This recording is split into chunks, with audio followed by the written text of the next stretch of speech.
Hi there everybody, this is David, and welcome to my review of Ys 10 Nordics, released for the PS4, PS5, Nintendo Switch, and PC. I have been a fan of the Ys series for as long as I can remember. It is the great granddaddy of action RPGs after all. So I get just as excited for them as I do for whenever like a Final Fantasy, a Tales, or a Dragon Quest game comes out. It's an event, a gamer's holiday, if you will. And today I want to tell you all about Ys 10, the good, the bad, and the ugly. And I do think that it's worth a sub, as I do try my hardest to hit 100,000 subscribers by the end of this year.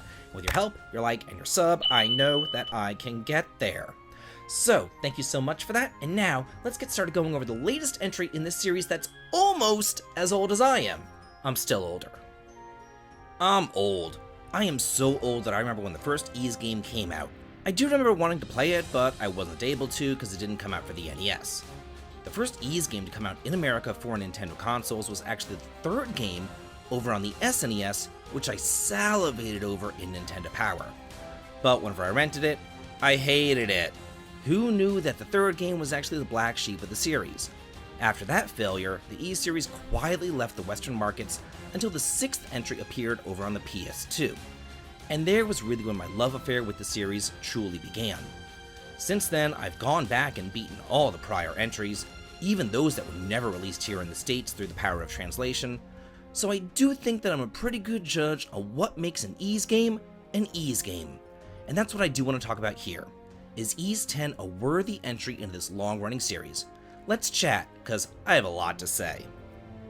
As you might know, each game in this series is just another entry into Adol's diary, so you can play them in whatever order you want to, it really doesn't matter, but for continuity purposes, this one does take place smack dab between Ys 2 and 4, and Adol is sprightly and much younger than its Ys 9 iteration, though he is still silent, and here he finds himself astonishingly not shipwrecked onto a mysterious land, but instead boarded by pirates, and he, Dogi, and Dr. Flare are rerouted over to a small town called Karnak, off over in the Ilbelia Gulf.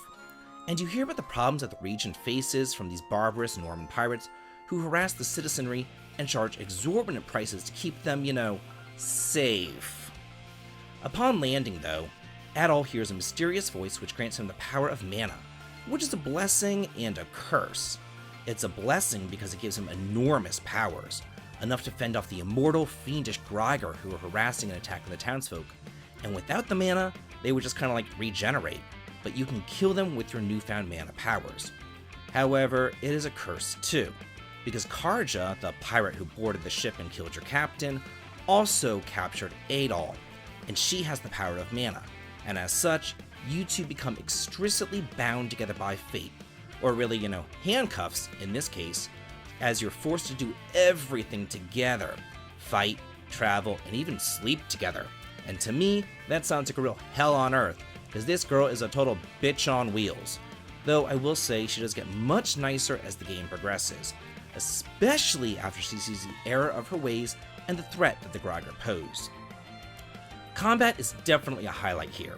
You can control either Adol or Karja by themselves using their single skills, or you can hit the R2 button and link them together and then have them attack in tandem. But as they say, the best offense is a good defense, and that is definitely true here because guarding is the name of the game.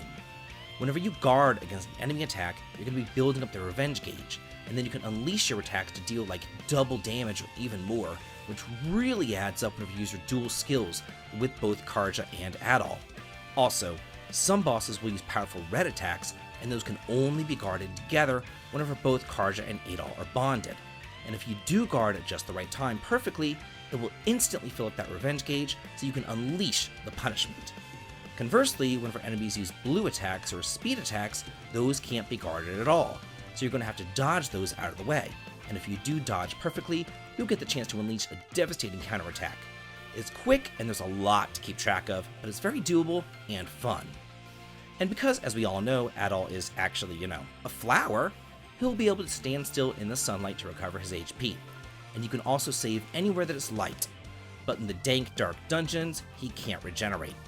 Similar to recent entries, there are stones about the field which do recover your HP and also act as fast travel markers too, making exploration a total cinch. Also strewn about the field are various treasures to find, clearly marked on your minimap and your larger map, as well as points that you can use your mana abilities for traversal. You're going to be surfing the mana and swinging on it like Tarzan or something. It kind of reminded me of like those traversal gifts over in Ys 9 that each character can use, but here Adol has them all to himself. Not only that, there are fire and ice mana abilities with Adol using fire to burn down obstacles, and Karja controlling ice to turn water into pillars. One thing that I really didn't like though was that sometimes it was kind of hard to figure out where to go exactly, because I couldn't see where I was supposed to like swing around to, where the hook was to like Tarzan around. I couldn't see what I was supposed to like latch onto, so I just kind of like run around in circles until it popped up. Or whenever I would mana surf, I would like keep on surfing right off the edge. It got pretty annoying pretty quickly, but to be frank, most of this is probably my fault, because, you know, I'm still not used to those 3D games, because like I said before, I'm old, I'm used to 2D stuff. The power-up system's kinda neat. As Adol and Karja gain levels, you'll be able to move further and further down the skill tree, and you'll be unlocking each node with your mana points. Some of these nodes will grant you more mana points, and some will teach you new skills. But the real strategy lies in implanting the mana seeds into the nodes. The red seeds are strength-based, increasing your attack power and critical hits, and things like that, whereas the blue ones are defense-based, increasing your defensive power and vitality, and the yellow ones are luck-based, increasing of course your luck, and also various other things such as reducing the SP cost of your skills. So it's really fun to fool around over on the skill tree and customize them to your heart's content. Eventually your adventure will take you all around Obelia Gulf on your very own ship. But of course your ship is a piece of ship at first, so it's up to you to customize and build that up as you see fit, increasing the strength, defense, and speed capabilities, as well as what weaponry it has access to. The ship battles are strategic and fun, though they can be a tad bit annoying because of the sailing speed. Remember how everybody and their mother complained about the sailing speed over in Suikoden 4 back on the PS2? Well, that thing travels like the Flash in comparison to this ship. Yeah, there are some ways to speed it up, from little boosts to catching the wind too, to also, you know, of course, increasing your sailing speed with your upgrades. But even with all that, it's just so frickin' slow. And now there's one final thing that I do want to mention, and I've noticed it in the past couple of games, but it really does kind of get out of hand over in Ys 10. And that's that Falcom seems to be kind of turning Ys into an action-based Trails game, instead of just like letting it always be what it's always been. To me, one of the most obnoxious aspects of the Trails series is the constant blathering on about nothing that adds any value whatsoever. Like whenever they go on and on and on for 5 minutes about how great the tea is, or how good the food is, or how big somebody's boobs are, I cannot stand that stuff. It's just such a waste of time. And, you know, many games do have a pretty slow start, but gosh, this being an action RPG shouldn't have to start as slow as it does.